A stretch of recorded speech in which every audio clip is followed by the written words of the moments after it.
जय हिंद दोस्तों। आज हम आपके लिए लेकर के आ गए class 9th ICSC the human skin chapter का पार्ट नंबर 3। और ये हमारे इस चैप्टर का लास्ट लेक्चर होगा। और इसमें हम पढ़ेंगे द मेमोरी ग्लैंड, क्योंकि ग्लैंड्स में हमारा सेबेशियस ग्लैंड और स्वेट ग्लैंड कंप्लीट हो चुका था। और आज हम पढ़ेंगे द मेमोरी ग्लैंड, और इसके बाद कुछ फंक्शंस ऑफ स्किन या इंटेगुमेंट हमारा बच गया था, उसको आज हम कंप्लीट करेंगे। और लास्ट टाइम जो पहला और दूसरा लेक्चर है उसमें हमने पहले लेक्चर में स्ट्रक्चर ऑफ स्किन और दूसरे लेक्चर में डेरिवेटिव्स ऑफ स्किन को स्टार्ट किया था। तो जो लोग वो वीडियो नहीं देखे हैं वो अच्छा होगा कि उसको जा कर के देख लें, उनके लिए थर्ड वीडियो तभी बेनिफिशियल होगा। तो आइए स्टार्ट करते हैं आज के लेक्चर को। हेडिंग लगाइए, नोट्स बनाते रहिए। The memory gland. तो देखो, मेमोरी ग्लैंड बताने से पहले मुझे ये कहना चाहिए कि ये किस ऑर्गेनिज्म का एक स्पेसिफिक फीचर है। तो पहली बात तो ये मेमल्स का, बहुत ही मेमेलियन ऑर्गेनिजम्स का ये बहुत ही ज़्यादा स्पेसिफिक फीचर है। ये जो है, सबसे पहली बात तो मैं यहाँ लिख दे रहा हूँ पॉइंट वाइज, मेमेलियन फीचर।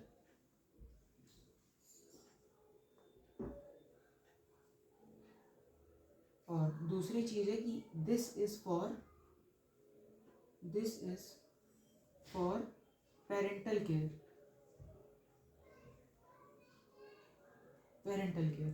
देखिए, जो मैमल्स होते हैं ये एग लेइंग ऑर्गेनिज्म नहीं होते। ये जो हैं वीवीपेरस होते हैं। ऑर्गेनिज्म इस तरीके से देखा जाए तो दो प्रकार के होते हैं, एक होते हैं आपके ओवीपेरस और एक वीवीपेरस। ठीक है, तो oviparous are those organisms which lay egg, and by the process of laying egg they produce their offspring. और दूसरी चीज़, वीवीपेरस जो होते हैं, इन ऑर्गेनिजम्स, ये सारे ऑर्गेनिजम्स एग ले नहीं करते, ये डायरेक्टली बर्थ देते हैं अपने बच्चों को। ठीक है, तो इनके में पेरेंटल केयर होता है। ये अपने बच्चों की फीडिंग करते हैं at small stage, childhood stage पर। ये अपने बच्चों की फीडिंग करते हैं थ्रू मिल्क, ताकि वो उनको न्यूट्रिशंस प्रोवाइड कर पाएँ। तो एक तरीके से हम देख सकते हैं कि ये एक तरह का पेरेंटल केयर है जो इन ऑर्गेनिजम्स में पाया जाता है। तो बेसिकली अब हम बात करेंगे कि बहुत डिटेल में नहीं जाएंगे हम इवोल्यूशन के, और हम डायरेक्टली अब देखते हैं कि this memory gland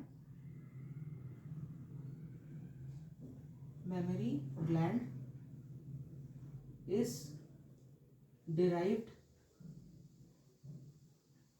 from sweat gland। और बहुत ही खास बात अगर मैं कहूँ तो स्वेट ग्लैंड से डिराइव हुआ है। और अगर इसकी डेफिनेशन आपके एग्जाम में आती है तो आप लिख सकते हैं कि called it is modified sorry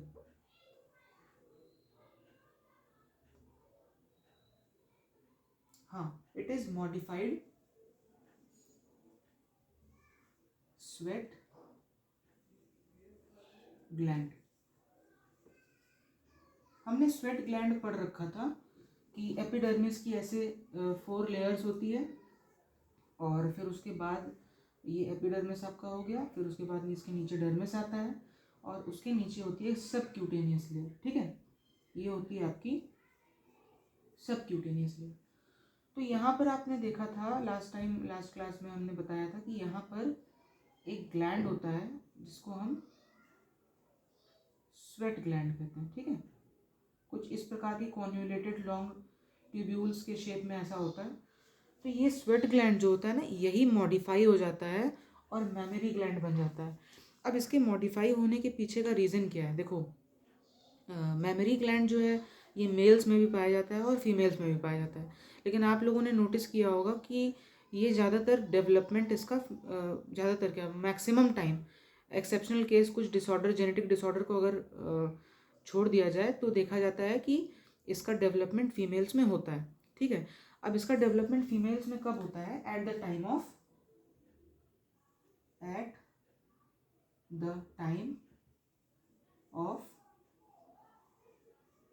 puberty। And what is puberty? Age of sexual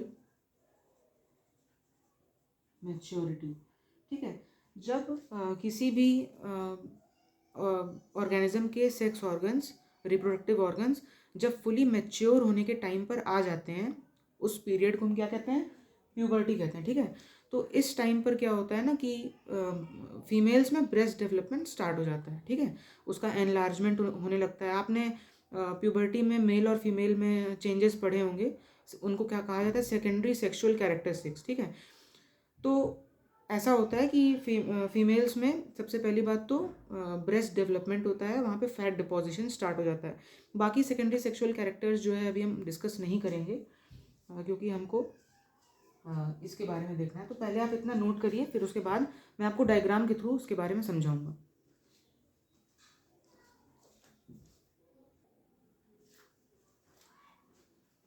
तो आइए अब डायग्राम के थ्रू समझते हैं मेमोरी ग्लैंड का पूरा स्ट्रक्चर। तो मैं बनाते बनाते आपको समझाऊंगा। देखिए, मेमोरी ग्लैंड जो है ना, ये थोरैसिक रीजन में अटैच्ड होती है हमारे बॉडी में। ठीक है, ह्यूमंस में, हम बेसिकली ह्यूमंस की बात करेंगे। तो थोरैक्स में तो देखिए अंदर सबसे अगर देखा जाए तो रिबकेज पाया जाता है। ठीक है, एक रिबकेज होता है, तो ये मसल्स हैं बीच में। ठीक है, और इस तरह रिबकेज ऐसे, हम इसको ऐसे दिखाएंगे। देखिए ऐसे ऐसे रिबकेज होता है, बिल्कुल इस तरह, जैसे ये मार्कर्स है ना, तो इस तरीके से रिबकेज ऐसे अटैच होता है। तो आपको ऐसे ना दिख करके ये इस तरह दिख रहा है, सिर्फ इसका आगे वाला पोर्शन। ठीक, तो मैं इसको इस तरह बना रहा हूँ, आप इमेजिन करिए। तो ये है रिबकेज। अब क्या होता है ना कि कुछ ऐसे टर्म्स हैं जिनको आपको याद थोड़ा करना पड़ेगा, क्योंकि ये अब मैं बताने जा रहा हूँ स्ट्रक्चर के थ्रू कि मेमोरी ग्लैंड में मिल्क का पाथवे कैसा होता है। ठीक, तो सबसे पहले यहाँ पर मैं लिख ले रहा हूँ मेमोरी लोब्स, फिर उसके बाद एल्वियोलाई। ठीक है, फिर एल्वियोलाई के बाद क्या आता है, मेमोरी ट्यूब्यूल। अब मेमोरी ट्यूब्यूल भी आपको डिटेल में देखिए नहीं जाना है, मैं आपको सरफेस पे ही बता रहा हूँ। ये प्राइमरी सेकेंडरी भी होते हैं। ठीक है, बहुत ही ज़्यादा डिफ्रेंशिएटेड होते हैं, ब्रांचेज इनकी बहुत होती है। ठीक है, फिर जुड़ करके सारे मेमोरी ट्यूब्यूल्स जुड़ करके फाइनली मेमोरी डक्ट बनाते हैं। ठीक, और सारे मेमोरी डक्ट मिल करके एम्प्यूला बनाते हैं। अभी मैं सब कुछ, ये सारे कुछ मैं आपको अब टर्मिनोलॉजीज में इसीलिए समझा रहा हूँ ताकि जब मैं डायग्राम बनाऊँ तो आप इमेजिन कर पाएँ कि ये मिल्क का जो फ्लो है ये कैसे हो रहा है मेमोरी ग्लैंड में। ठीक है, एम्प्यूला के बाद आता है लैक्टिफेरस डक्ट, और लैक्टिफेरस डक्ट के बाद फाइनली निप्पल आता है, निप्पल। ठीक है, तो ये देखिए अब यहाँ पे मैं बनाना स्टार्ट करता हूँ। सबसे पहले हमें क्या करना है, मेमोरी लोब्स बनाने हैं। तो मेमोरी लोब्स जो है ना, ये लगभग 15 से लेके 20 मेमोरी लोब्स होते हैं, ह्यूमंस की बात कर रहा हूँ मैं। ठीक है, 15 से 20 मेमोरी लोब्स। तो हम मेमोरी लोब्स कुछ इस तरीके से बना लेते हैं। ये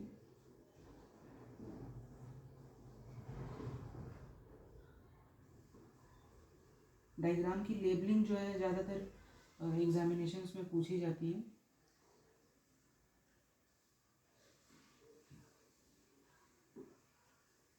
तो देखिए मैं 5 बनाया हूँ, ये 15 से 20 मेमोरी लोब्स होते हैं। क्योंकि मैं 2 डायमेंशन में बना रहा हूँ इसलिए यहाँ पे ज़्यादा नहीं बन सकते, ये आगे पीछे इन 3 डायमेंशनल स्पेस आप इसको इमेजिन कर लीजिए। ठीक, अब इसके अंदर जो है ना, ये है आपकी मेमोरी लोब्स, मेमोरी लोब्स। अब इन मेमोरी लोब्स के अंदर कुछ ऐसे सर्कुलर सर्कुलर टाइप के स्ट्रक्चर प्रेजेंट होते हैं।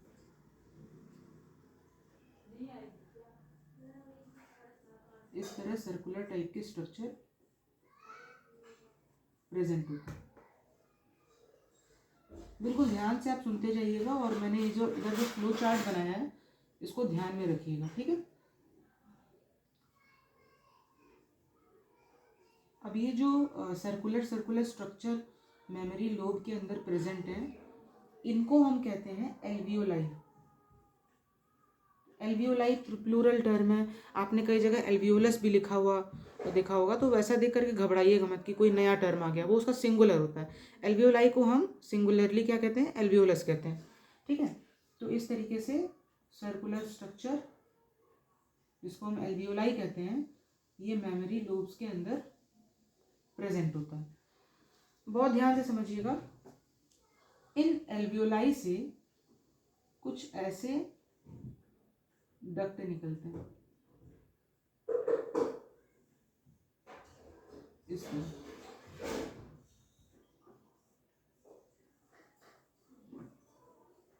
इस तरीके से कुछ डक्ट सब आपस में जुड़े होते हैं, इनमें से कुछ ट्यूब्यूल्स निकल रही होती हैं, इसमें से कुछ निकल रही होती हैं, ठीक है। मैंने यहाँ पे लिखा है ना मेमोरी ट्यूब्यूल्स, तो इनको कहा जाता है मेमोरी ट्यूब्यूल्स।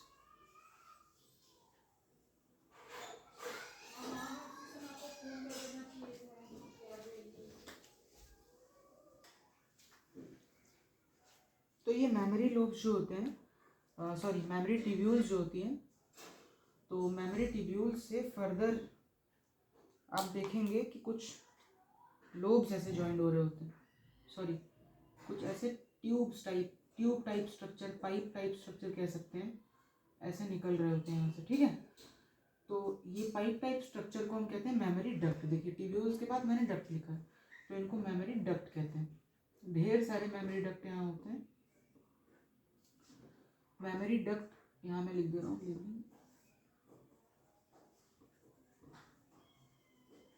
Memory duct. और ये मेमोरी डक्ट जो होते हैं, ये मिल करके एक स्वॉलन टाइप स्ट्रक्चर बनाते हैं, ऐसा swollen type structure. Swollen type structure further मतलब ये आप देखेंगे कि आपको लगेगा कुछ स्टोर करने के लिए, ठीक, बेसिकली मिल्क स्टोर करने के लिए ही होता है स्वॉलन टाइप स्ट्रक्चर। और ये स्वॉलन स्ट्रक्चर के बाद कुछ फर्दर कुछ ट्यूब्यूल्स मिलेंगे, फर्दर कुछ पाइप लाइक स्ट्रक्चर्स मिलेंगे, और इन पाइप लाइक स्ट्रक्चर के बाद ऐसा कुछ जिसको हम कहते हैं निप्पल। अब इसको मैं लेबल कर ले रहा हूँ। ये पाइप लाइक, पहले बात तो ये जो है इसको कहते हैं एम्प्यूला, ठीक है। इसको कहते हैं लैक्टिफेरस डक्ट,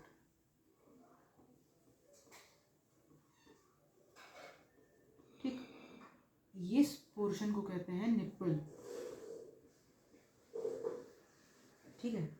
तो ये कंप्लीट हो गया, ठीक है, यहाँ तक ही होता है। और ये जो है ऐसे कवर्ड रहता है, कुछ अलग कलर से बनाते हैं, ये इस तरह से कवर रहता है, ऐसे ऐसा ही होता है, ठीक। और अब आपको पूछना चाहिए कि यहाँ पे ये खाली स्पेसेस हैं, खाली स्पेसेस तो होते नहीं कभी, है ना। तो खाली स्पेसेस नहीं होते, यहाँ पर एडिपोज टिश्यू होता है, ऐसा इनको कहते हैं एडिपोज टिश्यू। एडिपोज टिश्यू क्या होता है, फैट, यहाँ पर फैट डिपॉजिटेड होता है पूरी जगह, जहाँ पे भी ये खाली स्पेस बची है, ये हर जगह पर आपका फैट डिपॉजिटेड रहेगा। फैट टिश्यू को हम एड्यूलर टिश्यू कहते हैं, एडिपोज टिश्यू कहते हैं।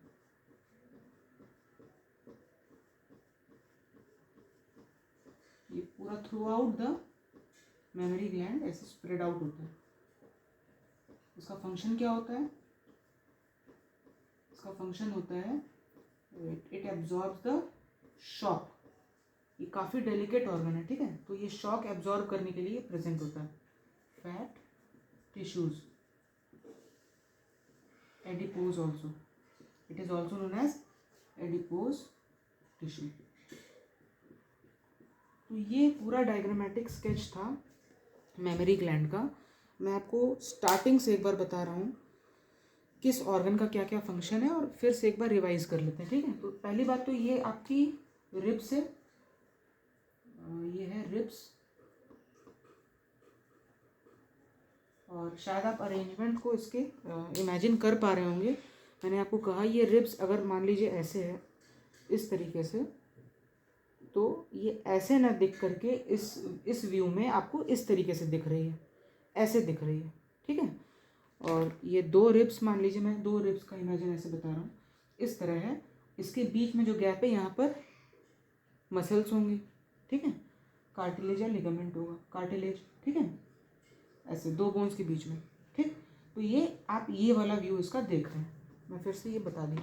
अब इसके बाद मैंने कहा कि 15 से 20 आपके मेमोरी लोब्स होंगे इस तरीके के। ये मेमोरी लोब्स आपके 15 से 20 होते हैं, 15 से 20 मेमोरी लोब्स के अंदर एल्वियोलाई प्रेजेंट होता है। एल्वियोलाई कितना होता है? Nearly about 1 million alveoli is present. तो मेमोरी लोब्स का क्या फंक्शन हुआ? It contains alveoli. और एल्वियोलाई का क्या फंक्शन हुआ?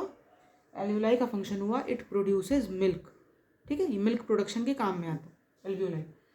एल्वियोलाई से कुछ ऐसे ट्यूब टाइप स्ट्रक्चर आप हर ये एल्वियोलाई से निकलता हुआ देख रहे होंगे। बेसिकली ऐसा लगता है कि मेमोरी लोब से कुछ निकल रही है, लेकिन वो सेक्रीट जो करती है मिल्क एल्वियोलाई, वो इसी ट्यूब के थ्रू फर्दर आगे बढ़ता है। इस ट्यूब को मेमोरी ट्यूब कहते हैं, मेमोरी ट्यूब्यूल्स या mammary tube. Mammary tube further give rise to mammary duct, ठीक है।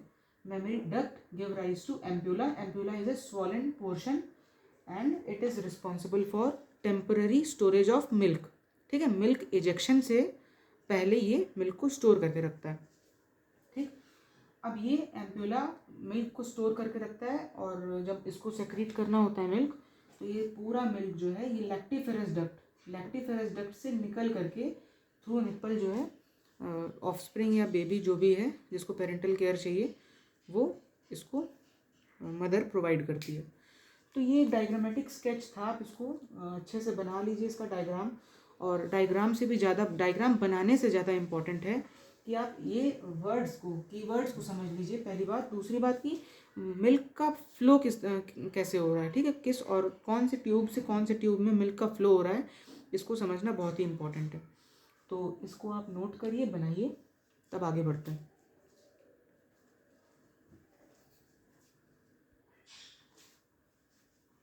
इसमें दो वर्ड्स और हैं जो कि आपको जानना चाहिए, हालांकि कोर्स में ज़रूर नहीं है, लेकिन इसको आपको जानना चाहिए। सबसे पहली बात कोलोस्ट्रम के बारे में। देखिए, जब भी ह्यूमंस में क्या होता है कि कोई बेबी बर्थ लेता है, तो जो फर्स्ट मिल्क होता है मदर का, उसको कहते हैं कोलोस्ट्रम, ठीक है। It is highly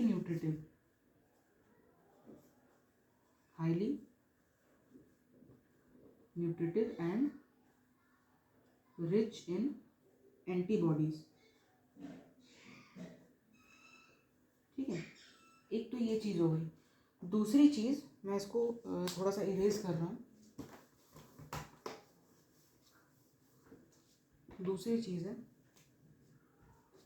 lactation. तो लैक्टेशन क्या होता है? लैक्टेशन का मतलब होता है मिल्क का प्रोडक्शन एंड मिल्क का इजेक्शन, ठीक है। तो इट इज मिल्क प्रोडक्शन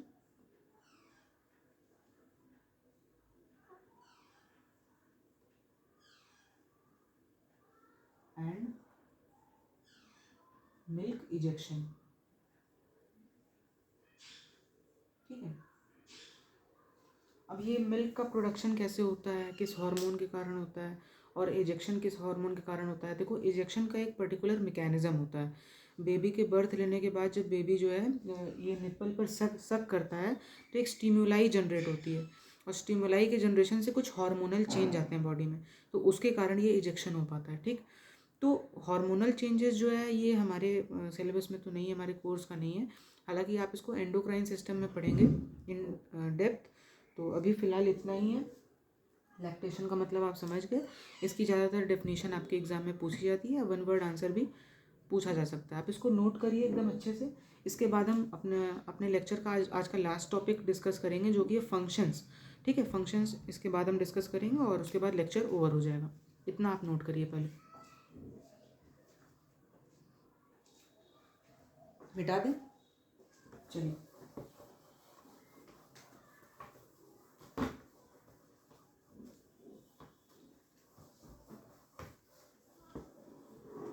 देखो, स्किन के फंक्शन के लिए अगर हम बात करें तो बेसिकली लोग इसको सबसे पहले पढ़ाते हैं, लेकिन मैं इसको सबसे आखिरी में पढ़ा रहा हूँ, ठीक है, कोई बात नहीं। फंक्शंस ऑफ स्किन,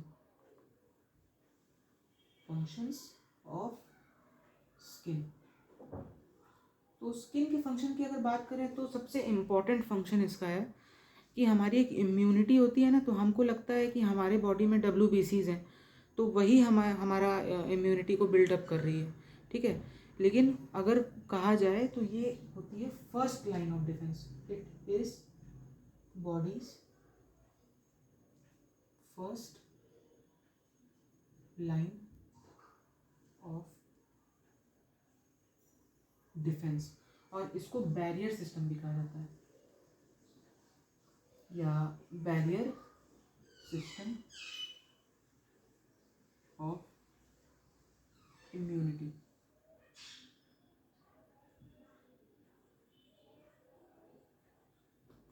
ठीक है, पहली चीज़ तो ये होगी। अब मैंने जो ये बताया है कि it is bodies first line of defence, इसके अंतर्गत आपके बहुत सारे पॉइंट्स आ जाते हैं। सबसे पहले कि it helps, sorry, it prevents the entry of microbes. ठीक है, माइक्रोब्स की एंट्री को ये प्रिवेंट करता है। दूसरी चीज़ क्या है कि अब आप देखे होंगे कि ये जो है आपका ऑयल सेक्रेट करता है। कौन ऑयल सेक्रेट करता है, हमने पढ़ चुका है इसको, सेबेशियस ग्लैंड, ठीक है। सीबम सेक्रेट करता है। तो ये जो सीबम होता है, सीबम जो होता है, इट इज़ ऑयली, और इसकी वजह से वाटर प्रूफिंग के काम में आता है, वाटर प्रूफिंग, ठीक है। तो हमारी स्किन को जो है डेसिकेशन से बचाता है या वेट होने से बचाता है, ठीक है, वाटर प्रूफिंग मैकेनिज्म में हेल्प करता है, ठीक है। और इसके क्या फंक्शंस हो सकते हैं, जैसे अभी तो हमको इसके बारे में आपको अभी देखो, एक टेम्परेचर है इसका function, temperature regulation. Temperature regulation इसका अलग सा फंक्शन है बिल्कुल। टेम्परेचर रेगुलेशन में हमें 3 चीज़ें पढ़नी है। सबसे पहला है आपका स्वेटिंग, दूसरा है शिवरिंग, और तीसरा मोस्ट इम्पॉर्टेंट, हमेशा पेपर में आपके आ चुका है, स्वेटिंग इधर लिख देते हैं, तो ये इधर है आपका वैसो कॉन्स्ट्रिक्शन एंड वैसोडाइलेशन, ठीक है। तो अभी इसके बारे में हम इसके बाद डिस्कस करेंगे। ये तो सिर्फ जनरल फंक्शंस हैं, ये मोस्ट इंपॉर्टेंट फंक्शंस हैं हमारे ह्यूमन स्किन के। और यहाँ पे हम और क्या लिख सकते हैं, ये सेक्रेटरी होता है, सेक्रेटरी में हम क्या क्या लिख सकते हैं, ग्लैंड्स होते हैं, एक मेमोरी ग्लैंड होता है जो कि मिल्क सेक्रीशन में हेल्प करता है, और दूसरा सीबम जो मिल्क सेक्रेट करता है उसको मेमोरी ग्लैंड कहते हैं, और जो सीबम सेक्रेट करता है उसको सेबेशियस ग्लैंड।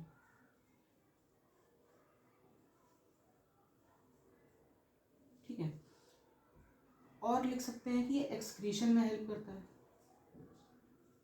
एक्सक्रीशन में हेल्प करता है। एक्सक्रीशन में कैसे हेल्प करता है, याद है मैंने आपको बताया था, फर्स्ट लेक्चर की सेकंड में बताया था कि ऐसे एपिडर्मिस है आपकी 4 लेयर, फिर इसके नीचे डर्मिस है, फिर सब क्यूटेनियस लेयर है, ठीक है। तो यहाँ पर जो आपके हेयर फॉलिकल्स होते हैं, सॉरी हेयर फॉलिकल्स नहीं, स्वेट ग्लैंड जो आपका होता है ऐसा, इस तरह आपका स्वेट ग्लैंड जो होता है, इसके नीचे कुछ ऐसे ब्लड वेसल्स आ जा रहे होते हैं, इसके नीचे जो है ऐसे ब्लड वेसल्स रहते हैं प्रेजेंट, खूब ढेर सारे, हाईली वेस्कुलर पार्ट होता है ये। तो ये ब्लड वेसल जो है हमारे बॉडी से नाइट्रोजिनस वेस्ट, जो कि यूरिया है बेसिकली, इसको लेकर के आता है और इसको यहाँ पर ट्रांसफ़र कर देता है, जितना नाइट्रोजिनस वेस्ट है। तो ये सारा नाइट्रोजिनस वेस्ट जो है स्वेट ग्लैंड के थ्रू स्वेट के साथ साथ हमारे बॉडी के बाहर ऐसे निकल जाता है। Nitrogenous waste out from the body, बाहर निकल जाता है। इस प्रोसेस को, इस कंप्लीट प्रोसेस को कहते हैं पर्स्पिरेशन। ठीक है, तो एक तरीके से ये एक्सक्रीशन में भी हेल्प कर रहा है, और बेसिकली एक्सक्रीशन में भी स्पेसिफिकली अगर कहें तो पर्स्पिरेशन करता है। ठीक है, इस पूरे प्रोसेस को पर्स्पिरेशन करते हैं। मैं फिर से रिपीट कर रहा हूँ, ये लेयर एपिडर्मिस है और ये वाली लेयर डर्मिस है। ठीक है, एपिडर्मिस और डर्मिस के नीचे जो लेयर होती है इसको सब क्यूटेनियस लेयर कहते हैं। यहाँ से डर्मिस की तरफ कुछ ब्लड वेसल्स ऐसे अराइज हो रही होती हैं, और हम जानते हैं कि हमारे ब्लड वेसल जो है ऑक्सीजनेटेड डीऑक्सीजनेटेड ब्लड भी कैरी करती है। तो इसका जो डीऑक्सीजनेटेड ब्लड होता है, यानी कि इम्प्योर ब्लड, उसमें कुछ नाइट्रोजिनस वेस्ट भी होते हैं। ठीक है, तो ये नाइट्रोजिनस वेस्ट जो है ये यहाँ से ब्लड वेसल से स्वेट ग्लैंड में ट्रांसफ़र हो जाते हैं, और फाइनली ये बॉडी के बाहर निकल जाते हैं थ्रू, यहाँ पे स्वेट पोर होता है, तो स्वेट पोर से बाहर निकल जाते हैं। स्वेट पोर, तो स्वेट पोर से नाइट्रोजनस वेस्ट हमारे बॉडी के बाहर निकल जाते हैं। तो ये इस तरीके से हमारे एक्सक्रीशन में भी हेल्प करता है। आप इतना नोट करिए तो फिर आगे बढ़ेंगे।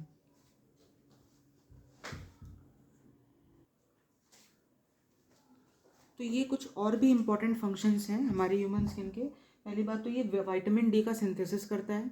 ठीक है, दूसरी चीज़ शॉक को एब्जॉर्ब करता है। जो हमारे इंटरनल ऑर्गन्स हैं उस पर चोट लगने के कारण शॉक ना लगे या कोई इंजरी ना हो, तो उसको ये प्रिवेंट करता है। तीसरा चीज़, ये यूवी रेज रेजिस्टेंट होता है। आप जानते हैं कि यूवी रेज जो होता है हमारे सेल्स में, या सॉरी हमारे डीएनए में, हमारे जीन में म्यूटेशन लाता है। म्यूटेशन होने के कारण बहुत सारे एडवर्स कॉन्सिक्वेंसेस हो सकते हैं, जैसे कैंसर टाइप के प्रॉब्लम, या बहुत सारे जेनेटिक डिसऑर्डर्स भी हो सकते हैं जो आगे के जनरेशन्स में ट्रांसफ़र हो सकते हैं। तो हमारी स्किन जो होती है ये यूवी रेज को रेजिस्ट करती है जो सन से आ रही होती है। ठीक, चौथी चीज़ है कि ये फूड स्टोरेज में हेल्प करता है। देखिए, हम जो फूड लेते हैं उसमें जो फैट होता है, तो फैट का कंप्लीट डाइजेशन जब होता है तो हम देखते हैं कि वो फैटी एसिड और ग्लिसरॉल में टूट रहा है। जब उसका एसिमिलेशन होता है तो वो कहाँ पर जा कर के इकट्ठा होता है? बेसिकली जब जो हमारे बॉडी में फैटी टिश्यूज़ होते हैं, जो एडिपोज टिश्यू होता है, वो वहाँ पे जा कर के इकट्ठा होता है। तो फैटी टिश्यू भी हमारे स्किन का ही तो पार्ट है, तो वहीं पर जा कर के इकट्ठा होता है। तो ये फूड स्टोरेज में भी हेल्प कर रहा है। चौथी पांचवी चीज़ है कि ये टीथ फॉर्मेशन में हेल्प करता है। जो हमारी टीथ होती है ये क्यूटेनियस स्किन से ही ओरिजिनेट होती है, इंटेग्यूमेंट से ही ओरिजिनेट होती है। और रिसेप्शन एंड स्टिमुलाई, देखिए बाहर की टेम्परेचर, बाहर का प्रेशर, या कोई भी एडवर्स कंडीशन जो होती है हमको पता कैसे चलती है? हमारे स्किन के थ्रू। हमारे स्किन में कुछ न्यूरॉन्स होते हैं, कुछ क्या, बहुत ढेर सारे न्यूरॉन्स होते हैं जो स्टिमुलाई को कैरी करते हैं और हमारे ब्रेन तक ले जाते हैं, हमारे सेंट्रल नर्वस सिस्टम तक ले जाते हैं, जो कि एक अच्छे रिसेप्शन में, रिस्पॉन्स में हेल्प करता है। तो ये तो बेसिक फंक्शंस यहाँ पर स्किन के ख़त्म होते हैं। अब हम बहुत ही इंपॉर्टेंट पार्ट शुरू करने जा रहे हैं फंक्शंस ऑफ स्किन का, जो कि है टेम्परेचर रेगुलेशन। उसको मैं यहाँ पर लिख देता हूँ। टेम्परेचर रेगुलेशन में ये लास्ट टॉपिक है आज का, टेम्परेचर रेगुलेशन। मैं इसे इम्पॉर्टेंट इसलिए बार बार कह रहा हूँ ना, क्योंकि इसमें से ढेर सारे रीजनिंग क्वेश्चंस बनते हैं, और रीजनिंग क्वेश्चंस मैंने देखा है कि मैक्सिमम टाइम बच्चों को बहुत ही परेशान करते हैं पेपर में। मतलब रीजनिंग क्वेश्चन आ जाता है तो बहुत ही घबरा जाते हैं लोग। ठीक है, तो टेम्परेचर रेगुलेशन 3 प्रकार से हमारा स्किन करता है। सबसे पहला है वैसो कॉन्स्ट्रिक्शन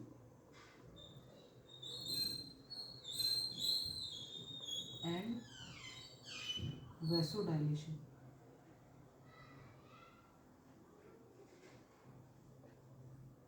इसके बाद है शिवरिंग और फिर स्वेटिंग। चलो पहले वैसो कॉन्स्ट्रिक्शन और वैसोडाइलेशन को समझते हैं। देखो, वैसो का मतलब होता है वेस्कुलर सिस्टम या वेसल्स आप कह सकते हैं, ब्लड वेसल्स, ठीक है, ब्लड वेसल्स। और कॉन्स्ट्रिक्शन का मतलब होता है सिकुड़ना, कॉन्स्ट्रिक्ट करना। और यहाँ पर भी वैसो का मतलब क्या होता है, ब्लड वेसल। और डायलेशन का मतलब होता है फैलना, डायलेट करना मतलब या एक्सपैंड करना, ठीक है। तो देखिए, ब्लड वेसल्स का सिकुड़ना यानी कि उनका डायमीटर कम हो जाना, सिकुड़ने में क्या हो रहा है, मैं यहाँ लिख देता हूँ, कॉन्स्ट्रिक्शन में क्या हो रहा है, डायमीटर डिक्रीज हो रहा है। और एक्सपेंशन में क्या हो रहा है, यानी कि डायलेशन या एक्सपेंशन, इसमें क्या हो रहा है, डायमीटर इंक्रीज कर रहा है। किसका डायमीटर इंक्रीज कर रहा है, ब्लड वेसल्स का। ब्लड वेसल्स जैसे हमारी ब्लड कैपिलरीज, ठीक है। तो ब्लड वेसल्स का जब एक्सपेंशन हो रहा है, जैसे अगर इतनी है ये एक्सपैंड की तो इसका डायमीटर इंक्रीज हो गया। अगर कॉन्स्ट्रिक्शन हो रहा है, कॉन्स्ट्रिक्ट मतलब सिकुड़ रही है, तो आप देख सकते हैं इसका डायमीटर क्या है, कम हो गया, ठीक है। तो इस टाइप का मैकेनिज्म हमारे बॉडी में क्यों हो रहा होता है, इसी को हमको समझना है। तो सबसे पहली बात, कॉन्स्ट्रिक्शन कब होता है। कॉन्स्ट्रिक्शन इसलिए होता है हमारे बॉडी में, जैसे मान लीजिए ये हमारी स्किन की लेयर है और इसके नीचे इस तरीके से ब्लड वेसल्स जो हैं हमारे स्किन के नीचे इस तरीके से प्रेजेंट है। बेसिकली ब्लड कैपिलरीज प्रेजेंट है ऐसे, ठीक है। मैं इसको ऐसे ऐसे बना रहा हूँ इस तरीके से। अब देखो, जब कोल्ड का टाइम रहेगा, तो हमारी ब्लड कैपिलरीज, कोल्ड के टाइम पे क्या होता है, हमें अपने बॉडी की हीट को बचाना होता है। एट द कोल्ड टेम्परेचर्स, जब टेम्परेचर कम होते हैं, हमारे अपने बॉडी की हीट को बचाना होता है, ठीक। तो बॉडी हीट को बचाने के लिए क्या होता है कि ये ब्लड वेसल्स जो हैं ये कॉन्स्ट्रिक्ट करती हैं, ब्लड वेसल्स कॉन्स्ट्रिक्ट करती हैं। ब्लड वेसल की कॉन्स्ट्रिक्शन से जब ये ब्लड वेसल का डायमीटर डिक्रीज होता है या कि ये कॉन्स्ट्रिक्ट करती हैं, तो यहाँ पर हम क्या ऑब्जर्व करते हैं, मैं यहाँ पे लिख रहा हूँ, हम ऑब्जर्व क्या करते हैं डायमीटर डिक्रीज होने के केस में, heat loss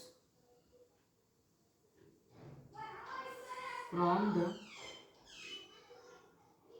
skin surface decreases, ठीक है।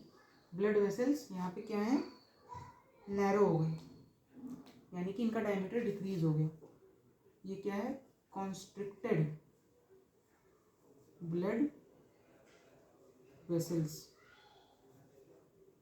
ये कॉन्स्ट्रिक्टेड ब्लड वेसल्स हैं, तो कॉन्स्ट्रिक्टेड ब्लड वेसल्स जो हैं ये हीट रेडिएशन कम करेंगी, लेस हीट रेडिएट होगा, ठीक है।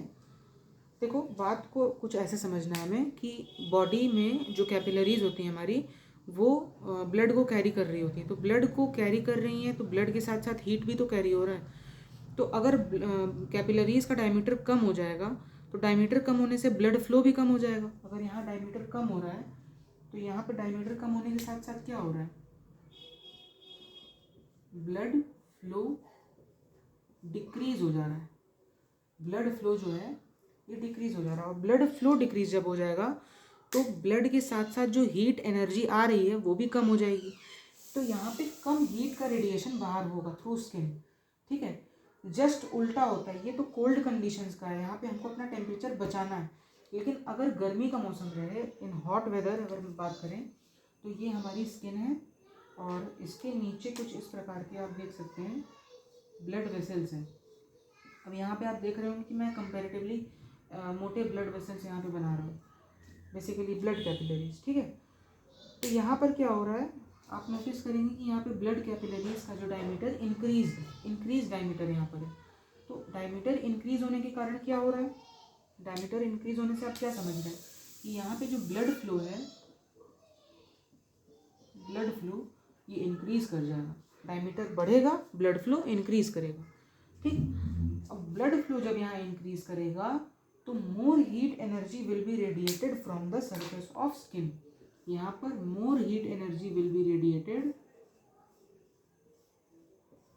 From the surface of skin. देखिए यहाँ पे कितनी कम एनर्जी रेडिएट हुई, यहाँ पे more energy, more heat is radiated, more heat is radiated. तो ये बहुत ही इम्पॉर्टेंट पार्ट होता है हमारे बॉडी का, vaso constriction and vaso dilation. मैं इसको फिर से रिपीट कर दे रहा हूँ, बहुत ही सिंपल है, बस कंडीशनल है, ठीक है। ये हम हॉट वेदर्स की बात कर रहे हैं, हॉट वेदर, और ये क्या है, यहाँ मैं बता रहा हूँ कोल्ड वेदर, ठीक है। ये कॉन्स्ट्रिक्टेड ब्लड वेसल्स और ये डायलेटेड ब्लड वेसल्स। देखो कोल्ड वेदर में क्या होता है, we have to save the heat energy, हमें हीट एनर्जी बचानी होती है, वेस्ट नहीं होने देना होता है। तो यहाँ क्या हो रहा है, इनका डायमीटर कम हो जा रहा है, ब्लड फ्लो कम हो जा रहा है और हीट लॉस भी कम हो जा रहा है। यहाँ पर हॉट वेदर में क्या हो रहा है, डायमीटर ब्लड वेसल का इंक्रीज कर रहा है, डायमीटर इंक्रीज कर रहा है तो ब्लड फ्लो भी इंक्रीज कर रहा है, और ब्लड फ्लो इंक्रीज हो रहा है तो एक तरीके से हीट एनर्जी ज़्यादा रेडिएट हो रही है। तो ये पूरा कॉन्सेप्ट था वैसो कॉन्स्ट्रिक्शन और वैसो डायलेशन का। ये टेम्परेचर रेगुलेशन का एक फंक्शन है स्किन का। इस तरीके से स्किन जो है हमारी वो टेम्परेचर को रेगुलेट करती है। अब इसके बाद सिर्फ सिंपल से दो शिवरिंग और स्वेटिंग बचे हैं, आप इनका स्क्रीनशॉट ले लीजिए या इसको लिख लीजिए। तो हम स्टार्ट करेंगे शिवरिंग और स्वेटिंग। मिटा दे, चलिए।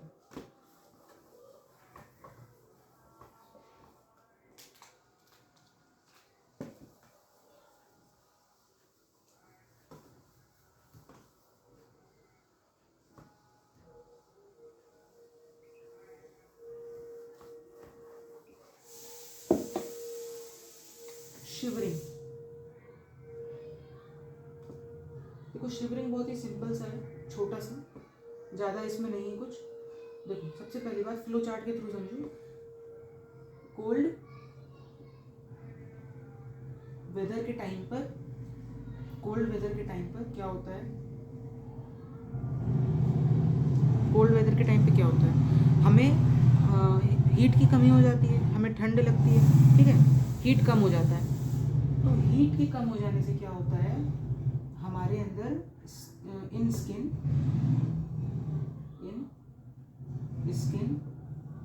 एंड इनवॉल्यूंटरी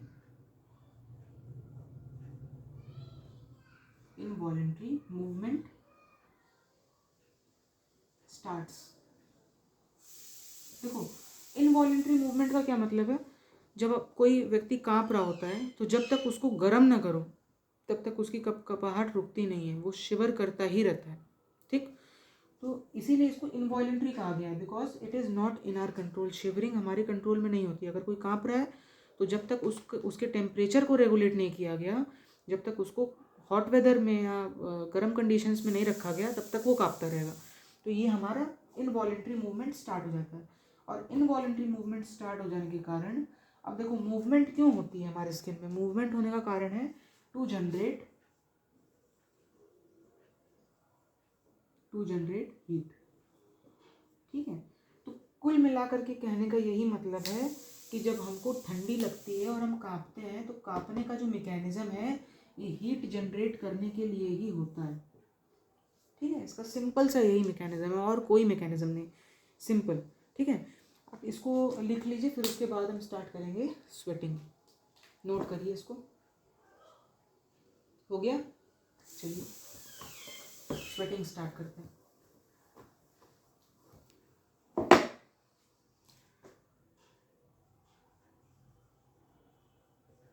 देखो स्वेटिंग जो होता है हमारे बॉडी से स्वेट का निकलना, तो स्वेट निकलता कैसे, स्वेट ग्लैंड्स उसके लिए स्पेसिफिकली बने हुए हैं, ठीक है।